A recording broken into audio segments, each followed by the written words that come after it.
Okay,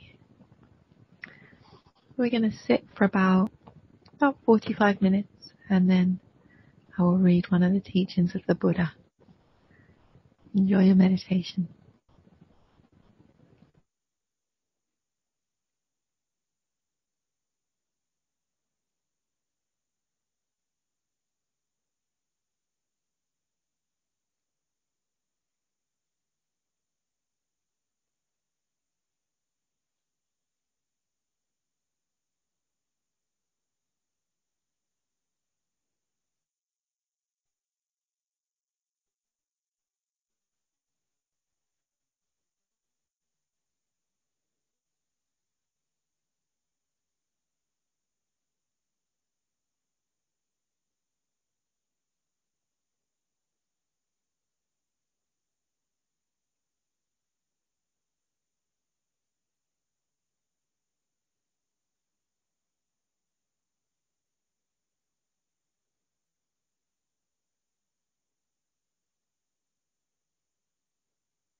Ding.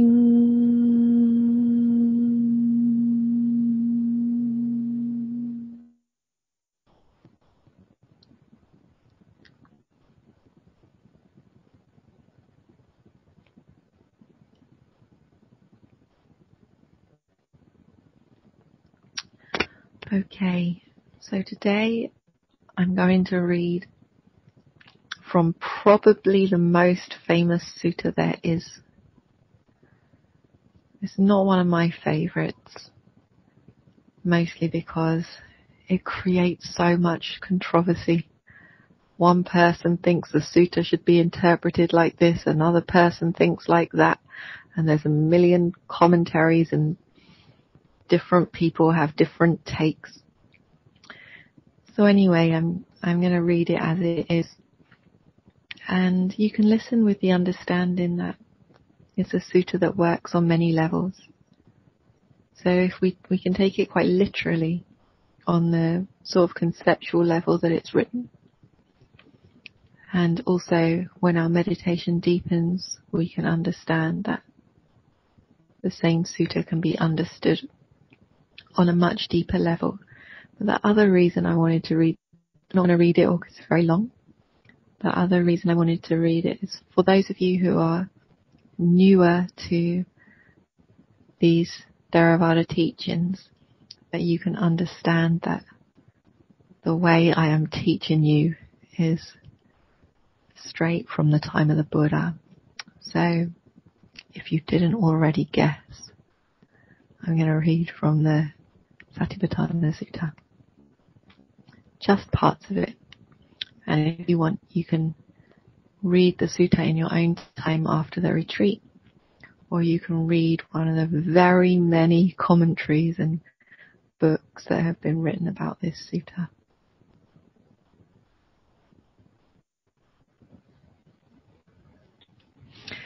Thus I have heard, on one occasion the Buddha was living in the Kuru country, where there was a town of the Kurus named Kamasadama. There he addressed the bhikkhus thus. Bhikkhus, he said. Venerable Sir, they replied, and the Buddha said this.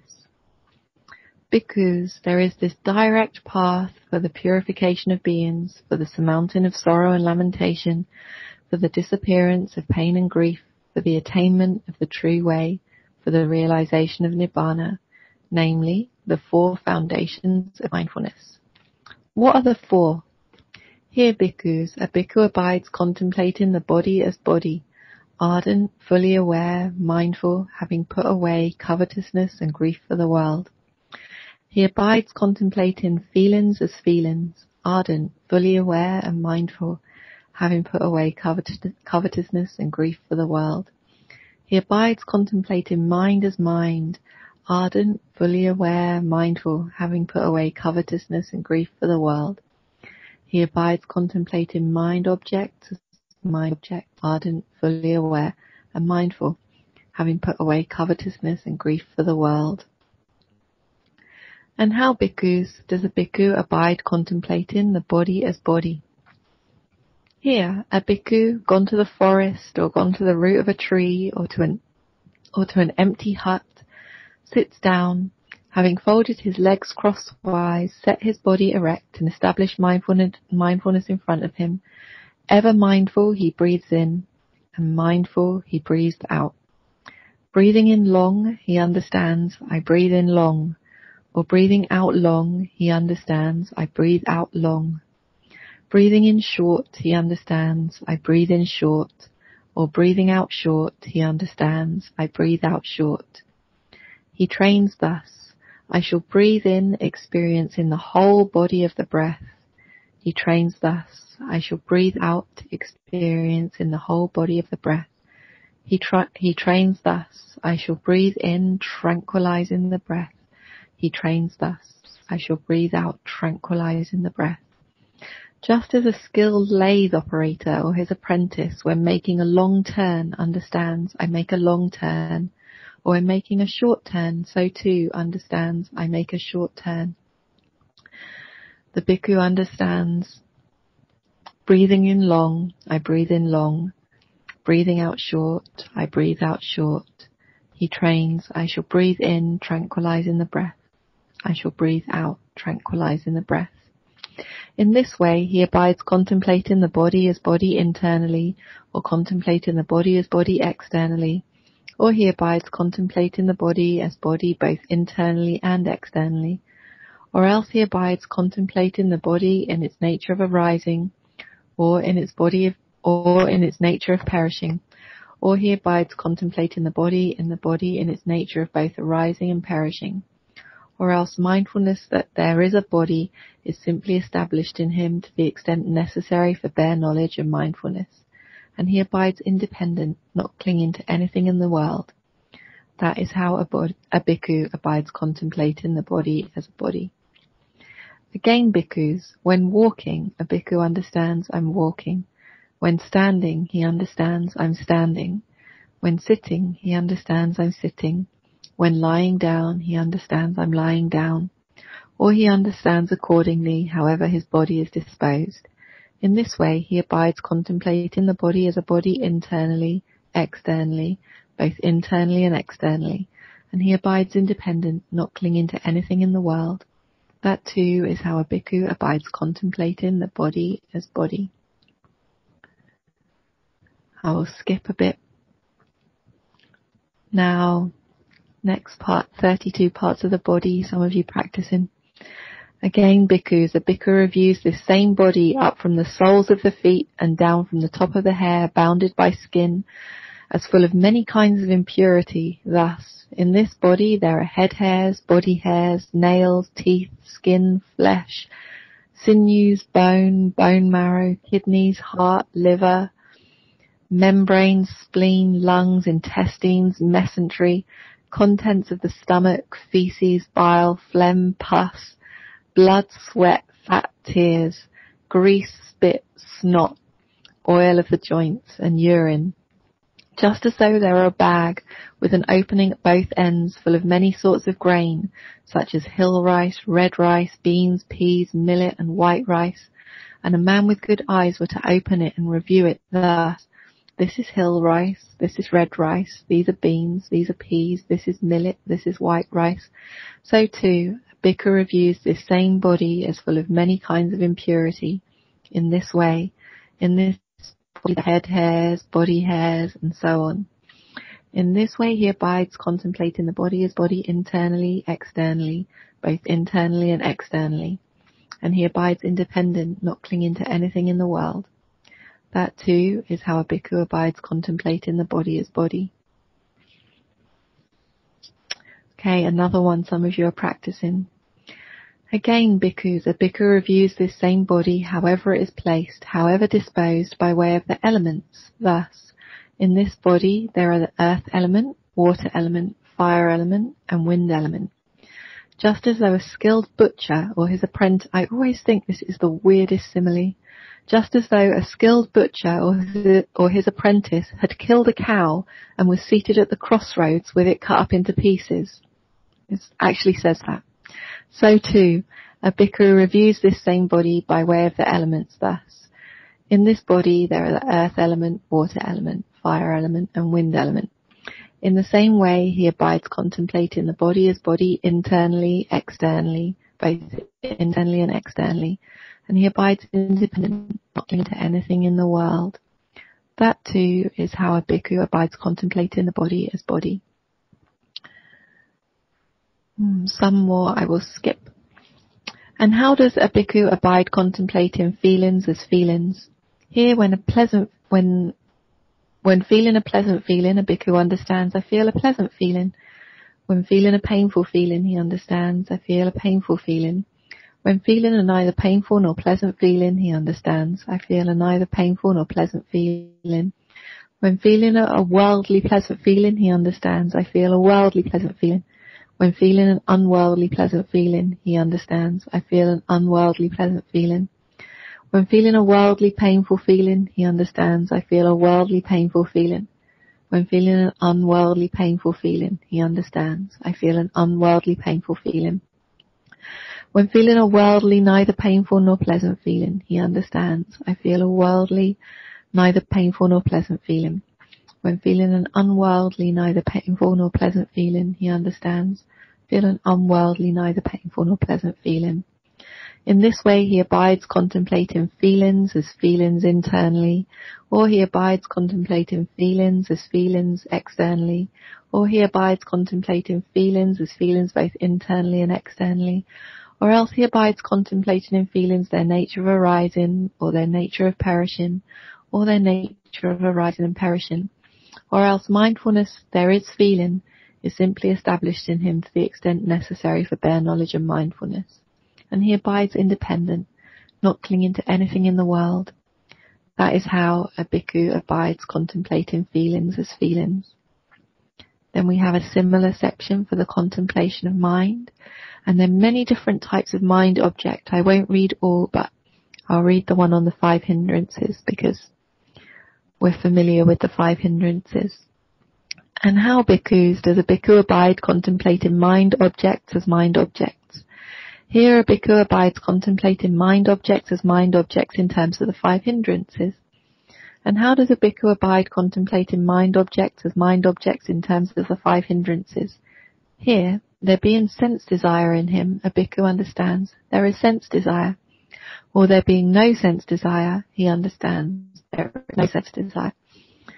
He also understands how there comes to be the arising of unarisen sense desire, and how there comes to be the abandoning of arisen sense desire, and how there comes to be the future non-arising of abandoned sense desire.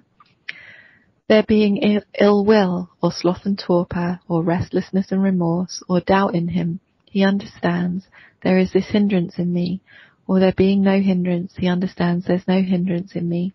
And he understands how there comes to be the arising of the unarisen hindrance, and how there comes to be the abandoning of the arisen hindrance, and how there comes to be the future non-arising of the abandoned hindrance. In this way he abides contemplating mind objects as mind objects internally, or externally, or both internally and externally, or else he abides contemplating in mind objects their nature of arising, or their nature of perishing, or their nature of both arising and perishing, or else mindfulness that there are mind objects is simply established in him to the extent necessary for bare knowledge and mindfulness. And he abides independent, not clinging to anything in the world. That is how a bhikkhu abides contemplating mind objects as mind objects in terms of the 5 hindrances. And we've got a similar section for the 5 aggregates and the 6 senses, the enlightenment factors that we spoke about. I'm not going to read now because we're a bit short of time. The 4 noble truths. And then in conclusion, bhikkhus, if anyone should develop these 4 foundations of mindfulness in such a way for 7 years, one of 2 fruits could be expected for him. Either final knowledge here and now, or if there is a trace of clinging left, non-return, which is the 3rd stage of enlightenment. Let alone 7 years, bhikkhus. If anyone should develop these 4 foundations of mindfulness in such a way for 6 years, for 5 years, for 4 years, for 3 years, for 2 years, maybe even for 1 year, one of 2 fruits could be expected for him. Either final knowledge of arahantship here and now, or if there's a trace of clinging left, then non-return. Let alone 1 year, bhikkhus. If anyone should develop these 4 foundations of mindfulness in such a way for 7 months, for 6 months, for 5 months, for 4 months, for 3 months, for 2 months, for 1 month, for half a month, one of 2 fruits could be expected for him, either final knowledge here and now, or if there's a trace of clinging left, non-return. Let alone half a month, bhikkhus, if anyone should develop these 4 foundations of mindfulness in such a way for 7 days, one of 2 fruits could be expected for him, either final knowledge here and now, or if there's a trace of clinging left, non-return. So it was with reference to this that it was said, bhikkhus, this is the direct path for the purification of beings, for the surmounting of sorrow and lamentation, for the disappearance of pain and grief, for the attainment of the true way, for the realization of Nibbana, namely the 4 foundations of mindfulness. That's what the Buddha said, and the bhikkhus were satisfied and delighted in the Buddha's words.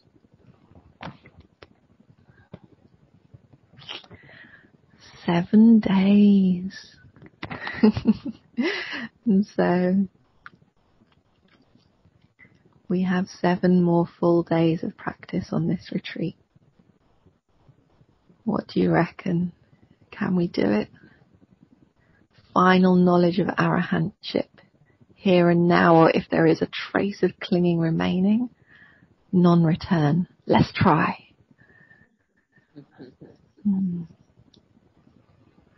So the purpose of that sutta, amongst other things, as I said, there's so much written on it, but today mindfulness is really trending, and what that sutta shows us is that it's really important, mindful of what? On what should we sustain our attention? What are the things we should be placing our mindfulness on? And some examples there, these things you are already practicing.